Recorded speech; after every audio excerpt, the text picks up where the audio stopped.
Welcome back to Across the Board with E and the Colonel here on Hawk Radio, hawkradio.org. When we sat down to do this show, I don't know, a couple of years ago, we made a list of our favorite bands of all time that we would definitely want to get on. This was up there. This is one of my favorite bands of all time. Yeah, right. I'm pretty stoked about this. Peanut, bassist from 311, is with us right now. Peanut, how you feeling today, man? Really good, man. It's nice to be home as much as I've been home since my son was born. Mm-hmm. So Right. I'm rested and mentally stable, and I'm ready to rock some shows.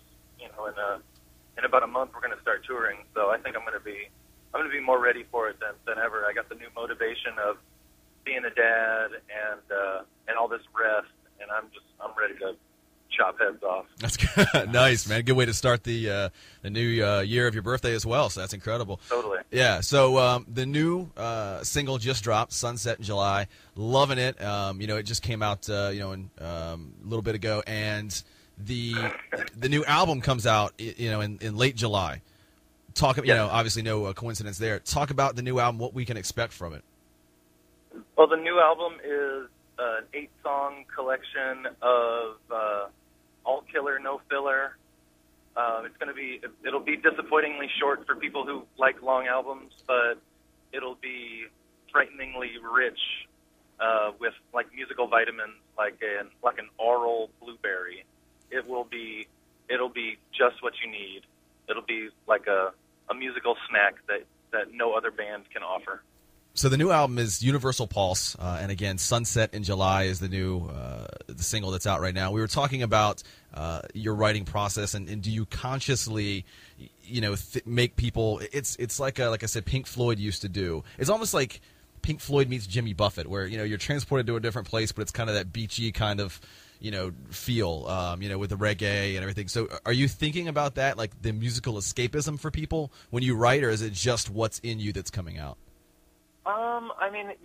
At this point, it's never going to be, and this is why bands' first albums sound a certain way, because there was no expectation for us to sound anyway when we were making the sound. Right. When we were making the first, we were dropping the seeds of what would become this career of ours. Right.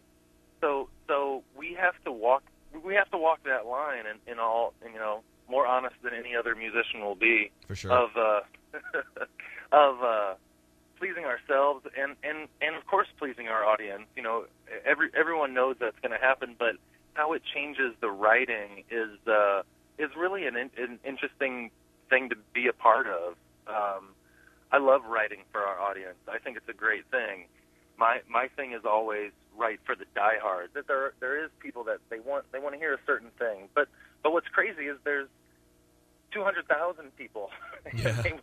And they're all individuals, and they've all been brought up by people who are totally different than the people that they were raised, and Mm-hmm. all these things. We're so idiosyncratic. We're all so interrelated. Everything we do affects each other. So what I think we found on this album within the writing process is we allowed ourselves a lot of freedom. We weren't really interested in writing something that would cross over as much as something that would please our audience. Okay. I think that's what's worked best for us. When the band in an album cycle goes 3 singles deep, and there's something that a lot of people can really get into, and then there's something that the audience is going to just go ape for. Right. And then the third one kind of has a little bit of both. That's when we sell a lot of records. That's when we get people excited. People have to get used to what we do because we are such a mishmash, and it really is a natural thing for us. We don't sit down and say, "Oh, let's throw these two styles together." It's just when parts change, we like the mood to change, and then a lot of times it'll be a genre shift, and we do it because that's what we do. And it's funny, you hear people asking, "Is this album any different?" And I'm like, well, it's different as in we're older and we're writing different songs. You're a different place, but, right? Yeah, we're all, and especially now as three of us are fathers now. It's just amazing to be alive, and we appreciate being appreciated while we're around, and we hope people like the new music because we think we're in a really good place of lots and lots of momentum, and we're excited about making new music, and we always are. But this has a new gleam to it where we're dads, and it's amazing to be alive. So obviously being a father now recently has changed you in terms of your outlook musically, but how's it changed you personally too? Are you taking care of yourself a little differently while you're on the road? And how's it changed your outlook on life itself other than outside of the musical realm? We've always been one of the healthier bands out there. I think that's why we've lasted as long as we have, so, without too much drama. But what it feels like, and I've come to it before being a father and after being a father, but it comes to me easier now that I am. Just that every note is has its importance, and it is important, and how blessed I am just to be doing what I love so much, and Sure. Going to work for me is picking up my bass and playing with my friends. It's ridiculous. I feel guilty 1% of the time. Yeah, that's an The unbelievable. other 99%, I understand how hard we've worked and how we've earned a good part of it, and how much people are appreciative of it. I mean, part of the sound is the message, and the message we have has brought people to the end of some devastating places that they found themselves in. I talk to people every day about a hardship here and a death and just a difficult time in general that people used our music to get them through. And what I like to say a lot of times is we're just a mirror. Like you had that in you already. We just showed you yourself through these words and songs that you're going to be fine. That's great. And you'll be better because of this difficulty. That's a great way to put it. I really like that.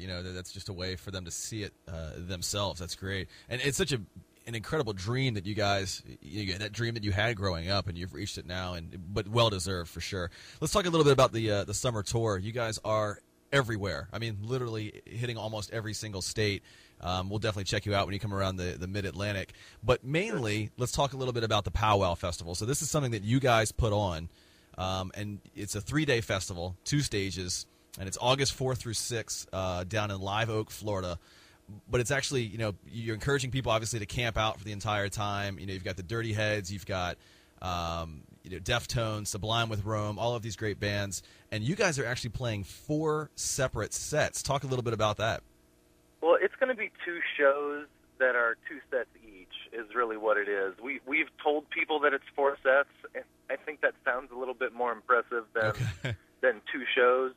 But I believe the Deftones are headlining one night, Nice. And then we're going to play Transistor one night, and it's going to be crazy.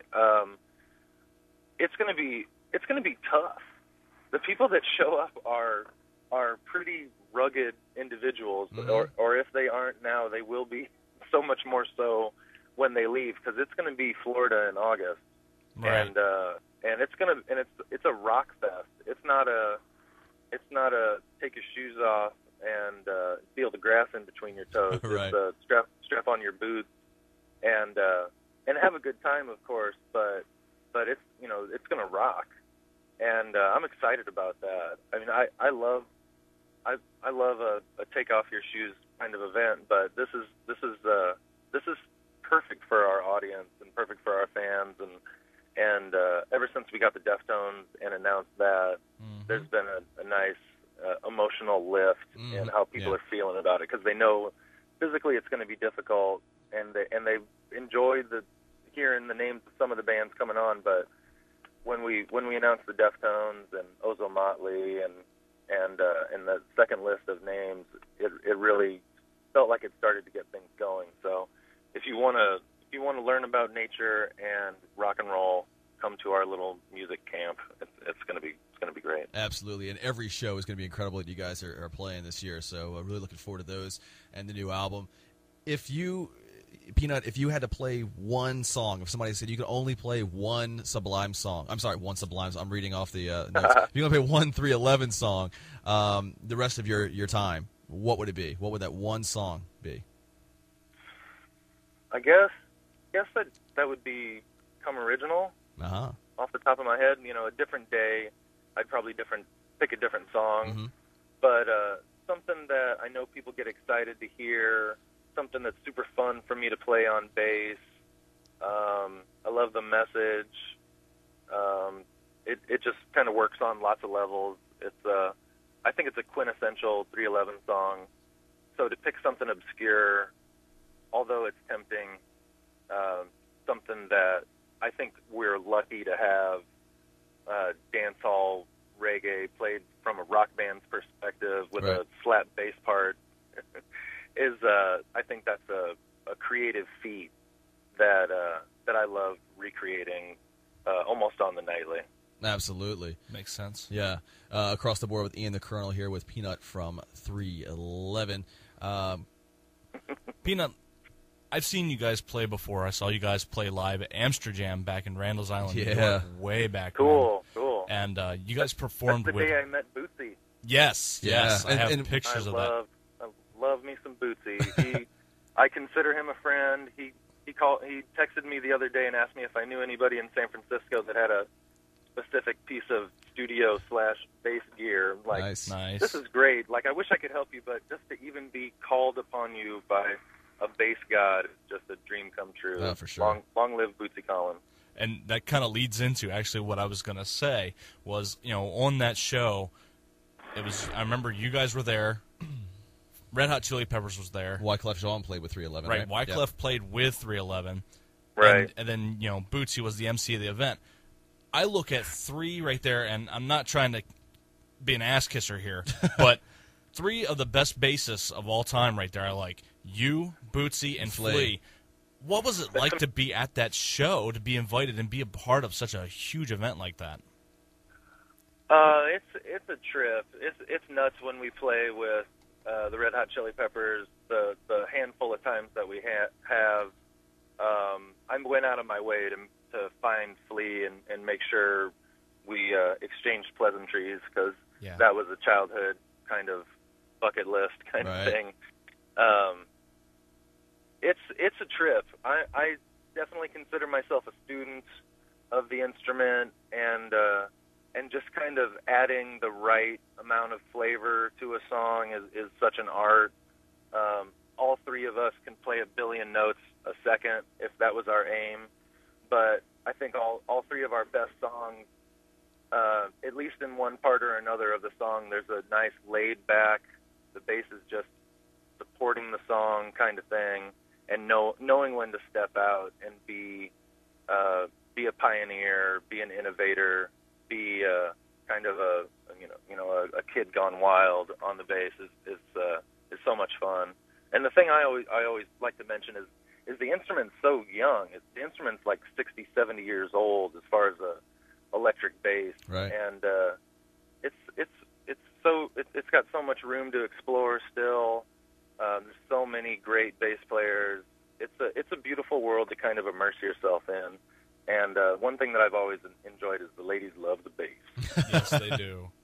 Yes, and I was the first taken one in the band. I met my wife in '93, and it's just perfect. If you play the bass, it makes you a little bit more sexy. I'm a living proof of it. And I'm sure Bootsy would say the same, and Flea would probably agree with me. I started as a drummer, and then I tried to play bass, and I realized two things. One, being a drummer has absolutely no effect on how well or how technical you think you might be. You can't really transfer one skill to another. Right. And two, you do get more attention as a bass player. Can you just... Yeah, but I was something about it's easy to get, in its simplest form. It's very easy to understand, but those nuances can be fun for an audience to appreciate too. And I think it has something to do with, really, honestly, the age of the instrument. Like, and you see someone being really creative on it, and or like, hey, look at me. You can really change a song. You can change the amount of energy at a show. You can be a pioneer, because there's not that long of a list of names, not like all these famous guitarists throughout the ages, and especially the last 120 years, that have just been like, oh yeah, you're never going to be that good. On the bass, there's so many different styles that people can appreciate. So many styles of music. We were talking off camera, off mic, about Africa. Right. You listen to some African pop music, and the bass is probably 2 times louder than the vocals in some cases, and just abusing the track with just low end loveliness. It's so great. So you can drive a song in a really powerful way with the bass, and I think that's what the whole audience appreciates about it. And it's fun to be a bass player, despite what your friends might tell you. Right. What's your preferred style? I mean, do you slap bass is better than strumming? I mean, what do you enjoy playing more? Or just a little bit of everything? I enjoy the whole thing. I can't really pick one or the other. But most of the time, I concentrate on like finger funk, right? Like really getting cool mutes and cool kind of snappy attack kind of slap style, but with my plucking hand. It's something that I do more than anything else, and something I really enjoy playing. And you'll see advanced people doing just the craziest things that are hard to explain, but it's because they've mastered those spaces in between the notes. Yep. And like Victor Wooten can fill up the space just perfectly, playing 1,000 notes, but playing a beautiful melody, and there's all these beautiful mutes and slaps and plucks and like flamenco style. And he's off the chart. He's our generation Jimi Hendrix on the bass, for sure.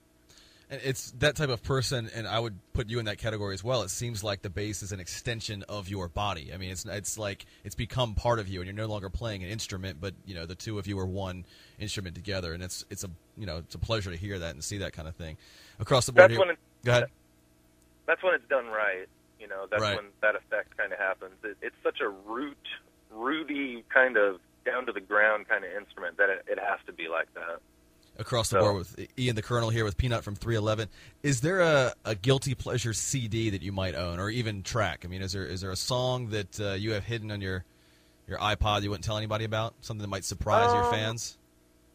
There's a lot of stuff here and there that I'm getting easier to appreciate my own appreciation of, instead of like, well, I hate myself for liking that song. But it's never anything like terribly poppy. It's more like a Tegan and Sarah. Okay, yeah. That's kind of like underground. I can chew bubble gum to it if I wanted to. kind of song. Yeah. But it's also really smart too. That's why I can't just fall in love with a pop song. Right. At least not that often.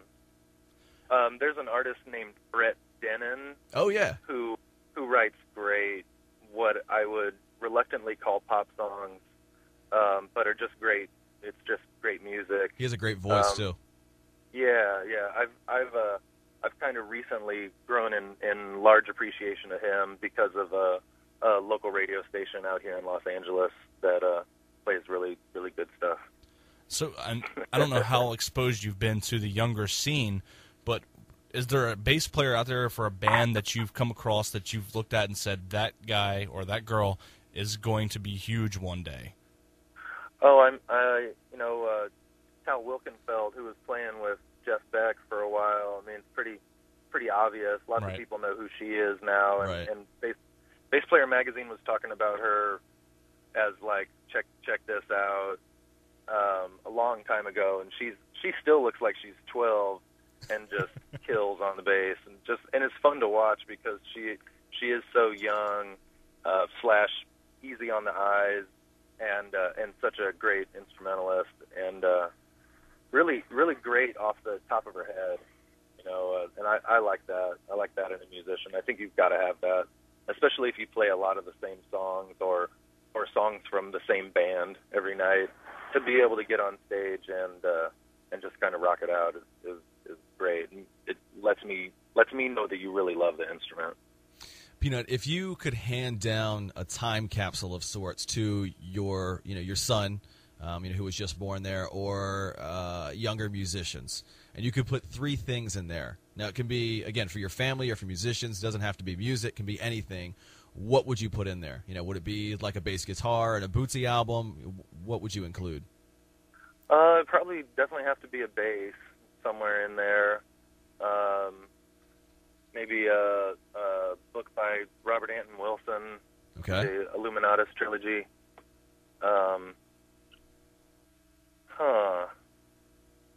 That's tough. Maybe a jewel or something like that, something to capture the eye. Ah, nice. Something to take along with you.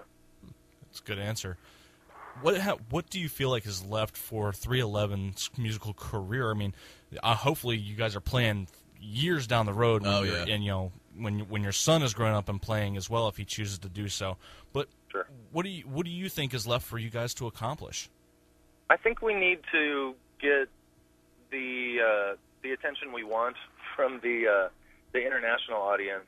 Us playing as much as we have over the past 20 years in America is amazing and unbelievable. The audience that we've been able to build up. I think we need to step outside these shores a little bit, and we have been recently. We went to South America for the first time a few months ago, and that was unreal. Right. And we went to Indonesia last year for the first time and played in front of 4,000 people, not knowing how big the audience was going to be at all, and just totally blown away by their energy and how well they knew the songs. It was unreal. So big up to Indonesia. Just so I think expanding the band is what we need to do. I think that's best for our long term. It's good for our perspective just as people and as musicians. Gives us some emotional ammunition to use in songs, not just driving around America. I think we've at least gotten close to tapping that idea in a song as far as motivation. It'll always be part of us because that's what we do, but we need to see the rest of the world, and we need to spread this music around. I actually feel a little bit of importance for that. Like people are healed by it in subtle ways and sometimes profound ways that while we're still relatively young, to push that energy out and see how people respond to it, because people have been listening this whole time all over the world, and as they're listening now, right. So we're doing the work. There's no substitute for getting in people's faces and playing these songs right. Yeah, that energy. Down. It's just that's where it's at. Then we've got you. Yeah, and traveling the world, doing what you love to do with your buddies, I'd say your life doesn't suck. That's a pretty cool thing you get to do. Yeah, it's crazy. What is the last song that you want to hear in your life? You have 5 to 10 minutes left before things wrap for you. What's the last song that you want to hear or play? That is tough. And like I said before, when you made me pick certain things, I want to be game. So I'll just preface it with I'd probably pick a different song any different day of the week and year. But I would right now, today, whatever day it is, I would say 3 Days by Jane's Diction off of Ritual de lo Habitual. Nice. Good choice. That's a great choice. That'd be a good one to go to. Yeah, absolutely. It'd be a good one to if you're going to, go to the next dimension, whatever you believe in. I think that would be a good mood setter. Yeah, right? Good one to prepare you on the way. What's the best advice you've ever been given, professionally or personally? Now that you said you've kind of reached a different, stage of maturity in your life, best advice you've ever been given, could from another musician or family, whatever. Bootsy gave me the music is really, really important speech. Mm-hmm. The first time I went over to his house, Wow. And that was just like a chili full of good advice. But the main kernel to stick with was just it's don't ever get so frustrated by it that you don't want to do it anymore, because I think that's what happened to him, and he was just sharing his experience, but bringing it to me as advice. Just it makes people happy. Keep doing it. You know, all these things, and he's talking to someone that's as excited about it as I was when I was dreaming about it when I first picked up my first bass when I was 11. So, but it was unbelievable. I was like, is this going on right now? Is this actually happening? So, yeah, and there's lots of things. I had a teacher in Omaha tell me to always remember that the bass is just a piece of wood, and that you can punish it like that. Like, it can take it. You don't have to be gentle with it. You can be aggressive with it. And I've really taken that and ran. Outside of my first two biggest influences, Steve Harris from Iron Maiden and Cliff Burton from Metallica. Yeah, absolutely. That's what I loved about the bass, was how they were so aggressive about it, and how it was affecting the song's power and movement, that I wanted some of that. And then I fell in love with funk and like punk funk, like the Chili Peppers older stuff. Yeah. And then I was just on a roll, and then fell in love with reggae, and this was all in the course of playing with 311. Before I was in 311, I had never played really any reggae song except for maybe the Police's British version, which was of course authentic in their own way, but it wasn't like playing like a Family Man from the Wailers, playing one of his bass lines. So we did "Lively Up Yourself" by Bob Marley in 311 before I had really ever heard the song. Like Nick taught me the bass line, and we just went up on stage and played it. And through playing it and listening to it all at the same time, it's just, that's a bass player's dream in dub and reggae and ska and rocksteady and all these genres and subgenres of reggae. It's something to really explore if you're a bass player. This is like a bass player masterclass. This is great. Absolutely. The people listening are either going to be terribly bored or terribly enlightened. Absolutely. Enlightened, hopefully, as always. They're going to be enlightened, that's for sure. I'm stoked. I know every word you're putting out there, Colonel. Yeah, as you're sitting there talking about Maiden, I'm thinking, man, I would love to hear you play the bass line from Wrathchild or something like that. Oh man, that was one of my favorites. That would be such a badass thing to hear. Yeah, that'd be something good to someday throw up on YouTube, is me covering my favorite songs. That'd be fun. Yeah, I'm sure people would get a kick out of that. Yeah, it would be. Some people. I gotta throw an off the wall question to you. What's probably the craziest thing you guys asked for in your contract rider? It's probably been on film.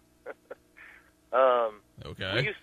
We used to put a quarter ounce of marijuana on our rider, just to see if anyone would ever fill it. And did they? It was probably one of the first things that always got crossed off, because promoters feel that they can just do that, even though it's our contract. Right. But we gave it a shot. We thought it was funny. Absolutely. It didn't ruin our reputation. I mean, yeah, I'd imagine. Yeah, you got to imagine that, having something like that on, you put random things on there just to see exactly what they're willing to get you to. Yeah, what they're paying attention to, and, right. Yeah. Yeah, I heard one band, I can't remember who it was, told us they asked for a fleshlight. They haven't gotten it yet. Yeah. They haven't gotten it yet, but they said they keep asking for it, so that's an interesting one as well. Preferably not used. Yeah. Oh. Yeah. Fail. You started it. That's a good point. All right, so just how do you relax? How do you unwind? I mean, you guys are so busy. You've put out so many albums. I mean, you're, honestly, one of the best, biggest rock, alternative acts out there. I mean, incredible success you guys have had. Everybody knows and loves 311. But how do you unwind? Just chilling with a family, gamer? I mean, I used to be a big gamer. When I'm out on the road, I'll Warcraft for many hours, and enjoy that thoroughly. Like, it's the game I kind of dreamed of when I was a kid. Right. But the good thing about being a touring musician is when you're home, you're on vacation, so I can be 100% here. I get in the hot tub. Nice. Usually daily. I play basketball, not necessarily to relax, but to work out those demons and to stay in some kind of relative shape. And I just love the game too. I hike at least 2 times a week with my wife. Nice. We take walks daily with our son. I'm real active. She's a yoga teacher. Nice. We made a yoga DVD for teenagers. Really? You can check it out at shantigeneration.com. I did the music for it. Like Shanti from Insanity, that guy? No. Oh, I was No. gonna say. He said- No. Like Sanskrit for peace. Oh, I got you. Okay. All right, we had to get that. So spell that out then for the all the listeners. SHANTIGENERATION.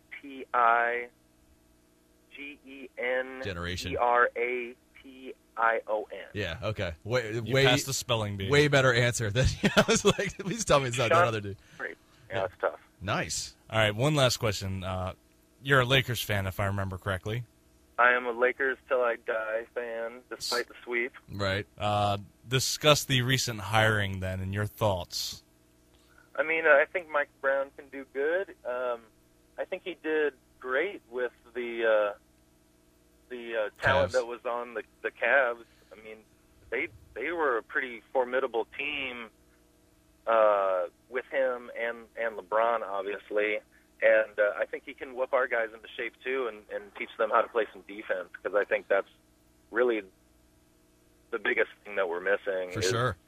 defense and maybe some youth, get some more younger cats on the squad, because we are getting older. Yeah. But you'll never hear me complain about the last 10 years. Lakers in the finals, 7 out of 10. Right. Winning said finals 5 out of those 10 years. And that's pretty historic. So I'm thrilled. If it's time for someone else to wear the crown for a little while, I can live with that. Things go up, things down. It is going to be interesting though, because this you would think is the end of the triangle offense in LA. So it's been a hallmark of the team for so long. It'll be interesting to see how they adapt to that. I'm sure Kobe can adapt to it quite easily, but Derek Fisher's 110 years old now, so I don't know how well he can adapt to it. But